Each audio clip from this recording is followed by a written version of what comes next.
Hi, I'm Scott. I hope you enjoyed my story. When I bought my first snowmobile off Craigslist, I thought I was getting a great deal. And then one snowy day on a beautiful trail in the middle of nowhere, the engine blew up. My first response was to yell at the machine.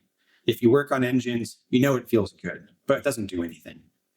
That breakdown became my first engine overhaul, and that experience stayed with me. I still work on engines in my spare time, and they still break. That part has remained remarkably consistent. But now, when something fails, I see a chance to tear into the system, understand the issues, and rebuild it better. I find that intensely fulfilling. That same instinct shaped my career before FrostCarbon. I worked in industrial complexes like refineries and chemical plants, managing projects to build new equipment and overhaul process units. I loved that work because it followed the same logic: take apart a system, understand the issues, and rebuild better. But over time, and I found it hard to ignore the yelling at another problem in our society: the increasing blanket of CO2 in our atmosphere. I wanted to work in something else people want: cleaner air and a climate we can count on. And for me, that is personal. I live in a forested area outside of Denver, and every year the wildfire risk gets worse. It's no longer a matter of if our house burns down, but sadly, when.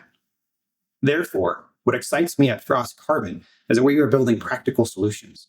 I get to combine my love of understanding a problem and industrial experience to tackle another engine: our climate.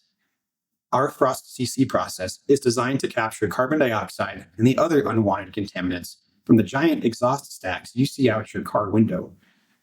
It is gaining real interest because it is robust, less expensive, and less invasive to the host plant than legacy carbon capture technologies.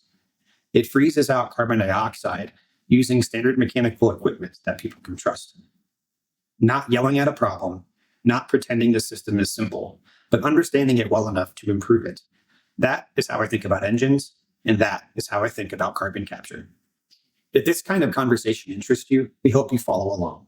We want to hear your reactions, advice, and thoughts on the carbon capture solutions for tomorrow.